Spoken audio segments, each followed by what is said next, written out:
Acompanhe agora mais um tema doutrinário do Evangelho de Jesus. Bem-vindos. Cumprimentamos os que nos assistem pelas redes sociais. E hoje a gente veio com uma novidade, não sei se perceberam, mas estamos passando aqui no telão uma obra que se chama Voltei. Ela foi psicografada por Francisco Cândido Xavier. E o autor dela, que inclusive foi trazido também uma pequena biografia dele, chamava-se Frederico Figner, e assina o livro como irmão Jacó. Ele era diretor da Federação Espírita Brasileira e teve uma experiência muito interessante quando ele retorna ao plano espiritual, porque ele imaginava que pelo fato de ter sido uma pessoa muito caridosa, e realmente foi mesmo, ele seria mais iluminado, teria mais luz o seu espírito. E para surpresa dele e desalento, quando ele chega ao plano espiritual, ele percebe que os companheiros eram muito mais iluminados do que ele. Ele era bem opaco ainda. Então nós estamos passando essa história, que se chama, o livro chama-se Voltei, o autor do livro chama-se Jacó, que é o Frederico Figner, a mesma pessoa, e psicografado por Francisco Cândido Xavier. Esse livro também será objeto de estudo lá na mansão, porque nos solicitaram, na reunião que fizemos no último sábado, que acrescentássemos mais alguma coisa, além do estudo do livro do Evangelho segundo o Espiritismo. Assim como a gente está fazendo aqui todos os meses, na última semana do mês, a gente estuda o Livro dos Espíritos, lá nós já estamos estudando outras obras e vamos inserir também o Voltei. Quem quiser conhecer mais, vai para lá, para a mansão, quarta-feira, 20 horas. A obra de Francisco Cândido Xavier, como a gente já disse, algumas vezes ou muitas vezes, ela está desdobrando a obra da codificação, e a gente fica imaginando a dificuldade que ele, Chico, teve para chegar a essa condição de mais de 400 livros, considerando que em determinados momentos nem máquina de escrever ele tinha. E muitas vezes ele escrevia, passava limpo, apagava aquilo que estava no rascunho para aproveitar o papel, porque era difícil ter o papel, para aproveitar o papel para escrever de novo. Escrevia tão somente nos horários de lazer, que deveriam ser de descanso dele, horários de almoço, altas madrugadas, então foi tudo escrito dessa maneira. E a obra de Francisco Cândido Xavier, nós ainda não temos a dimensão exata da importância dela. Imaginamos, fazemos uma ideia, sobretudo no aspecto científico. Daqui 50, ou 100 ou 200 anos, as universidades, faculdades de medicina, de psicologia e psiquiatria estarão estudando com mais afinco a obra de Francisco Cândido Xavier. Portanto, quando vocês observarem aí, no telão é a história do Fred Figner que a gente está trazendo para cá. Com relação ao Evangelho segundo o Espiritismo, nós estamos praticamente concluindo o Evangelho. Estamos na questão do capítulo 27, qualidades da prece. E vimos Jesus fazendo algumas advertências, algumas orientações a respeito da prece, né? Quer dizer, não precisa de falar em público, falar muito alto, não precisa de gritar, não precisa de mostrar o que não é, porque ele dizia, nas palavras dele, os fariseus também praticavam esses atos dessa maneira. E ele sempre foi um combatente dos fariseus, ele sempre fez algum questionamento com relação à figura dos fariseus, quer dizer, as pessoas mais preparadas, mais cultas que existiam em Israel, no entanto, não eram as pessoas mais virtuosas. E Jesus ora em muitos momentos da vida dele. A gente vê, ele saiu para orar, ele subiu ao monte para orar, assim como também lá no Velho Testamento, e como todo o Novo Testamento, e como todos os demais livros que compõem tanto o Velho quanto o Novo Testamento, que são os livros sagrados, os textos sagrados, a gente vai ver muito e muita oração. Jesus não foi diferente. E quando ele chega a Jerusalém, já no instante final da sua vida, que ele vai a uma determinada residência, Isso é trazido pelo evangelista João, no capítulo 13 do Evangelho segundo o Espiritismo, do Evangelho. Ele chega nessa residência e começa a lavar os pés dos apóstolos. Quando ele tem essa atitude, ele está nos contando, nos mostrando a todos da importância da humildade. Ele não precisava lavar pés de apóstolos. No entanto, ele estava realizando esse ato para nos contar a importância da humildade. Quando ele termina, ele senta à mesa desta casa onde ele havia sido convidado para uma ceia. A ceia era alguma coisa muito frugal. A gente imagina ceia, um grande banquete. Não, as coisas eram difíceis e a gente vê que em muitos momentos ele reparte o pão com os apóstolos, com os discípulos, porque era aquilo que eles possuíam. Então, naquele momento, ele vai fazer uma ceia depois que lavou os pés dos apóstolos. Mas, na sequência, assim que ele senta à mesa, ele começa a proferir uma oração. E a oração podia chamar-se a oração da humildade.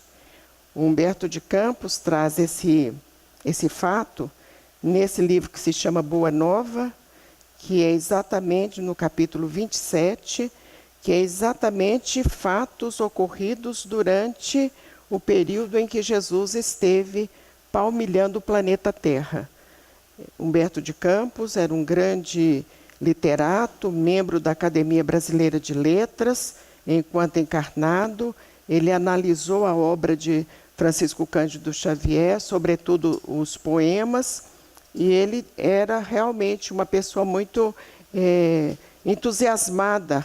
Ele acreditava que tudo aquilo que estava sendo escrito era atribuído realmente aos espíritos, porque uma pessoa sozinha jamais seria capaz de ter uma diversidade de estilos, de condições de intelectualidade, científicas, como Francisco Cândido Xavier sempre teve. Quando ele desencarna, ele começa a escrever pelas mãos de Francisco Cândido Xavier. Inclusive, ele relata à própria mãe uma carta que ele escreve para a mãe dele, dizendo que ele estava escrevendo pelas mãos de um homem muito humilde, muito pobre, que trabalhava o dia todo e que à noite ia para receber aquelas cartas. Ele escreve vários livros, mas dentre os livros que ele, Humberto de Campos, escreve, nós destacamos dois que há necessidade que todos os espíritas e todas as pessoas que tenham interesse em conhecer o Evangelho, a Boa Notícia, porque Boa Nova quer dizer Boa Notícia, o cristianismo nascente deve conhecer, que é realmente esse livro que se chama Boa Nova ou Boa Notícia. E o outro é Brasil, Coração do Mundo, Pátria do Evangelho. O Brasil, Coração do Mundo, Pátria do Evangelho, nós terminamos de ler, assim, estudar pela 10ª ou 100ª vez, não sei, lá em casa ontem, concluímos o livro mais uma vez. E no final ele vai falar da importância do Brasil no contexto das nações, e a gente imagina que é um livro que foi escrito ontem. No entanto, ele foi escrito na década de 30. E nesse livro aqui, ele está falando, nessa mensagem, ele está falando exatamente sobre esse momento de Jesus. Depois que ele lava os pés dos apóstolos, ele senta à mesa e começa a fazer uma oração. E ele vai dar uma satisfação a Deus de todos os atos que ele praticou. Olha a humildade. Seria mais ou menos, guardadas as proporções, com muita rudeza, seria mais ou menos a gente sair para fazer alguma coisa e depois chegar e trazer um relatório. Olha, eu fiz isso, isso, isso e isso. Quer dizer, é a submissão. Uma pessoa que leva um relatório, ela é submissa a outra pessoa que vai apreciar aquele relatório. Então, é isso que ele faz no começo. E depois ele pede a Deus misericórdia para com todos os amigos. Todos aqueles que lá estavam, ele pede misericórdia, pede proteção para todos os apóstolos, todos que palmilharam com ele aqueles momentos tão importantes. Saindo de lá, desse banquete onde ele faz essa prece, ele convida 3 apóstolos para irem orar com ele. Ele já tinha orado, tinha acabado de orar, vai orar de novo. E aí ele sobe ao Monte das Oliveiras. E todos nós conhecemos essa passagem porque é trazida muito pela Igreja Católica. Esse Monte das Oliveiras é um monte e quando se está sobre esse monte, a gente vê toda a cidade santa de Jerusalém. É uma coisa muito emocionante ver essa cidade lá embaixo e imaginar que Jesus estava olhando toda essa Jerusalém. E ali a gente vai ver a esplanada das mesquitas, o Santo Sepulcro, quer dizer, naquela época não existia isso, mas existia o Templo de Jerusalém. Vê-se todas essa paisagem própria de Jerusalém e as oliveiras. As oliveiras que Jesus conviveu com elas estão lá até hoje. São testemunhas de toda essa história linda que foi vivida pelo Senhor. E aí ele se afasta dos apóstolos e convida os apóstolos para orar com eles. Nós também conhecemos esse momento em que Jesus convida os apóstolos para orar com eles. Os 3 apóstolos que ficaram. E aí vamos ver o que vai acontecer. Nós vamos ler algumas frases trazidas pelo Humberto, porque a gente não dá conta de mostrar toda a beleza. Quando ele está fazendo a oração ainda lá na casa, ele diz: o maior testemunho do amor a Deus é o próprio sacrifício por tua causa. Então, o maior testemunho ele iria dar daí a pouco, porque o maior testemunho é o próprio sacrifício pela causa, no caso, seria a própria crucificação. Quando ele termina esse momento dessa oração, que ele convida esses 3 para irem com ele, ele diz assim: esta é a minha derradeira hora convosco. Ora e vigia comigo, para que eu tenha a glorificação de Deus no supremo testemunho. Então ele estava falando que ele ia separar deles e que haveria um supremo testemunho. Qualquer pessoa que ouvisse isso, falasse: nossa, mas então eu tenho que ficar desperto mesmo, porque vai acontecer alguma coisa muito grave aqui agora. Ele já tinha falado para trás, ali na casa onde ele estava ceando. Agora ele repete: vai acontecer alguma coisa e eu vou dar um testemunho. Sai para orar, e aí nós sabemos que todos os 3 adormecem. Quando ele volta, o apóstolo João diz: então oremos e vigiemos de acordo com a recomendação do mestre, mas nem isso adiantou. O apóstolo João ainda fez uma advertência. E ele chega e diz assim: despertai, não vos recomendei que vigiasseis? Não podereis velar comigo 1 minuto? Então ele recomendou, falou, saiu e eles dormiram. Enquadra em qualquer situação das nossas vidas, né? A gente é invigilante, sabemos como é que tem que ser feito, o Evangelho está aí, a doutrina espírita está nos contando e a gente adormece.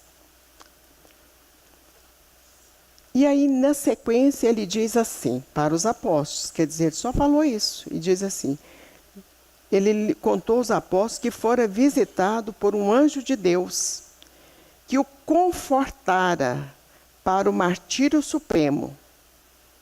E mais uma vez pediu os apóstolos para orar.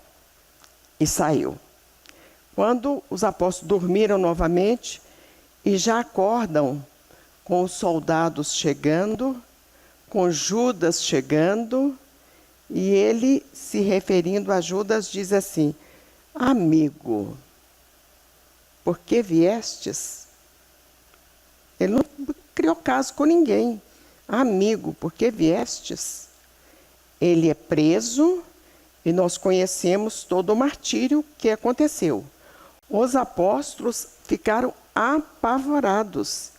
E eles, como Jesus havia dito, um traiu, o outro vendeu e os outros debandaram.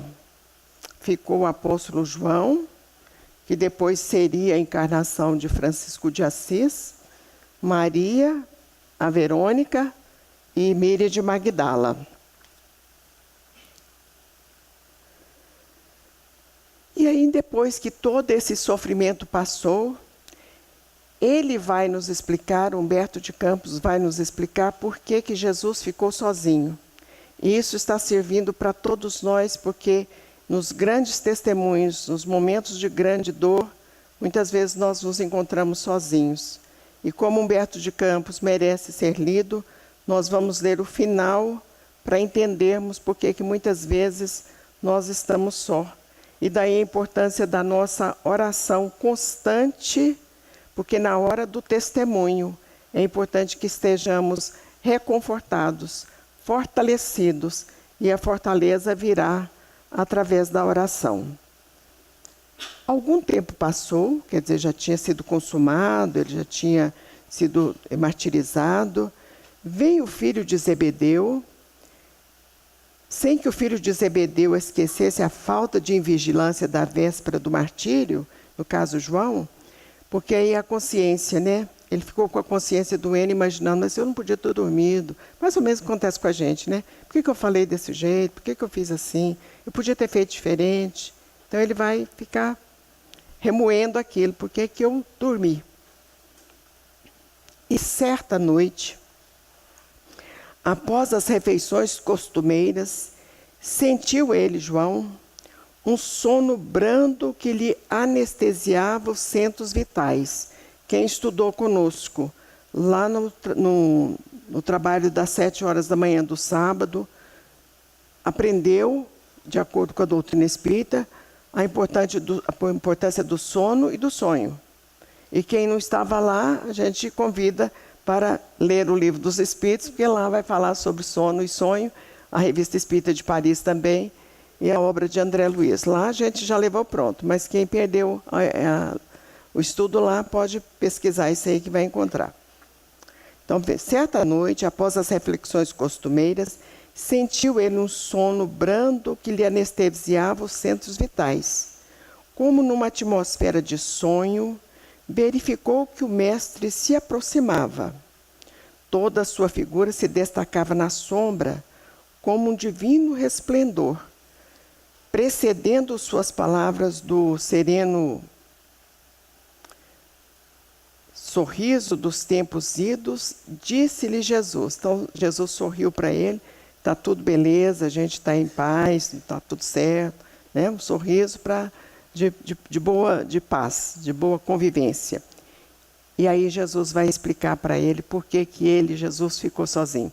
Quer dizer, quem vai confortar João é o próprio Senhor. João, a minha soledade, quer dizer, a minha solidão no horto é também um ensinamento do Evangelho e uma exemplificação. Então, estava exemplificando e ensinando ao mesmo tempo. Por que será, né, que ele está falando isso?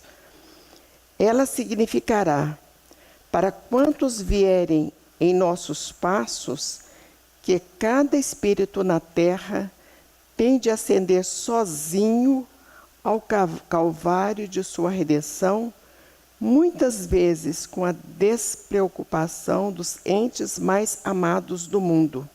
Então ele vai ter que, e ainda está falando, aqueles que forem seguir o cristianismo. E a gente viu a quantidade de pessoas que foram martirizadas nos primeiros anos do cristianismo. Queimadas vivas, dilaceradas pelas feras, feitos de postes para as festas do imperador Nero. Então ele está falando, aqueles que vierem me seguir sofrerão muito. Cada espírito na terra tem que ascender, subir, sozinho ao calvário de sua redenção. Muitas vezes com despreocupação dos entes mais amados do mundo. Isso a gente está vendo todos os dias na nossa casa. Vamos para o centro espírita, vou nada, vou ver televisão. Vamos para o centro espírita, não vou nada, tem que caminhar. Vamos para o centro espírita, vou nada, tem que namorar. Ou é diferente. É assim, né? Desse jeito mesmo. E isso é só um exemplo, porque naquela época era mais complicado aí. Em face dessa lição, o discípulo do futuro compreenderá que a sua marcha tem que ser solitária, uma vez que os seus familiares e companheiros de confiança se entregam ao sono da indiferença. Doravante, pois, aprendendo a necessidade do valor individual do testemunha, nunca deixes de orar e vigiar. Então, oração e vigilância primordial para as nossas vidas. A oração, ela vai nos fortalecer quando estamos enfraquecidos. A oração em grupo vai nos auxiliar quando estivermos com dificuldades maiores. Por isso é que muitas pessoas procuram o pastor, o padre, a casa espírita, para pedir misericórdia e ajuda para as dificuldades da família. E deve procurar mesmo, porque a oração em conjunto ela vai ter mais eco. E aquele que está com mais dificuldade ainda, a importância de se internar no trabalho da caridade. No nosso caso, é doutrina espírita, mas também pode ser por prevenção. Muitas vezes a gente não toma remédio para prevenir, não toma vacina para prevenir, não faz cirurgia para prevenir, tem. Então, muitas vezes a gente também já vem para o centro espírita por prevenção e muito também porque se temos dificuldades com os nossos familiares, e se a gente estiver aqui, a gente existe a figura da prece intercessória. Estamos pedindo para os encarnados que estão lá, pedindo para os desencarnados também, pedindo para todos. Mas existe alguma coisa que o Emmanuel fala também com muita propriedade, é sobre a oração do trabalho. A oração do trabalho do bem. O trabalho físico, o trabalho intelectual, mas sobretudo o trabalho da transformação moral. Esta é a proposta para todos nós, transformação moral. Difícil demais, porque a gente vem caindo e levantando, né? Como diz a José, aos trancos e barrancos a gente está vindo aí da noite dos milênios, mas agora nós chegamos num momento assim importantíssimo da nossa vida. É o momento em que estamos conhecendo, está descortinando para nós o Evangelho restaurado pela doutrina espírita. E nesse Evangelho restaurado pela doutrina espírita, nós vamos ver, pelas palavras de Francisco Cândido Xavier, o bem que você fizer será seu advogado em qualquer lugar e em qualquer tempo. E quando nós estamos fazendo o bem, nós estamos em oração. A oração do trabalho. Por isso é que Allan Kardec contempla um capítulo do Evangelho segundo o Espiritismo com relação à importância da caridade, e também no Livro dos Espíritos ele fala da importância da caridade no aspecto material e sobretudo no aspecto espiritual e no aspecto moral. Allan Kardec, quando ele realiza as viagens, ele fez várias viagens pela França e pela Europa, e quando ele faz a viagem de 1862, e existe um livro que se chama Viagens Espíritas de 1862, que pode ser lido, é um livro fino. Nesse livro, ele vai para aferir, para conferir, para observar como estava caminhando o movimento espírita na Europa. Ele não precisava de fazer isso, ele já tinha lançado os livros, já tinha lançado as revistas, ele já estava dando o exemplo. No entanto, ele vai para conferir o trabalho do movimento espírita. De igual maneira, Francisco Cândido Xavier, durante o tempo em que ele teve saúde, e às vezes até já bastante debilitado, ele vinha todos os anos a Goiânia para visitar os internos da colônia Santa Marta. Todos os anos, Chico vinha a Goiânia para realizar esse trabalho. Quantos e quantos milhares de vezes ele foi às penitenciárias para levar alento àquelas pessoas que estavam presas naqueles locais. O trabalho que ele realizava ali debaixo do abacateiro, na distribuição do dinheirinho que ele dava, da cesta, do pão, mas sobretudo do abraço, aquilo era um trabalho de oração que ele realizava. E oração mesmo ele realizou em todos os momentos da sua vida, porque a sua vida foi uma prece de amor, uma prece de humildade, uma prece de solidariedade. Quando ele recebe aquelas cartas para aquelas mães cujos corações estavam dilacerados pelo retorno de seus filhos ao plano espiritual, é uma mostragem da importância desse sentimento de amor que é uma prece que ele realizava. Todos os grandes líderes religiosos do mundo, os verdadeiros líderes, eles realizaram o trabalho da oração. A exemplo, como falamos há pouco, de Francisco de Assis, ele não se conformando com todas aquelas dificuldades pelas quais passavam as pessoas na Idade Média, ele deixa tudo e segue o trabalho de abraçar os infortunados, de acalentar os aflitos, porque isso também é oração. A acolhida que dermos às pessoas necessitadas é uma oração. E essa acolhida às pessoas necessitadas é na nossa casa, é no nosso local de trabalho, mas é sobretudo no centro espírita. Que estamos trabalhando na casa espírita, porque a gente não tem ideia de como as dificuldades se assomam para as pessoas que chegam. Mas também a oração para os espíritos que retornaram ao plano espiritual, e muitos deles a gente acha que está muito bem, está lá no nosso lar e às vezes não está, mas também a oração por eles. E a oração por nós mesmos para que Deus nos abençoe. Que Jesus nos conceda muita paz.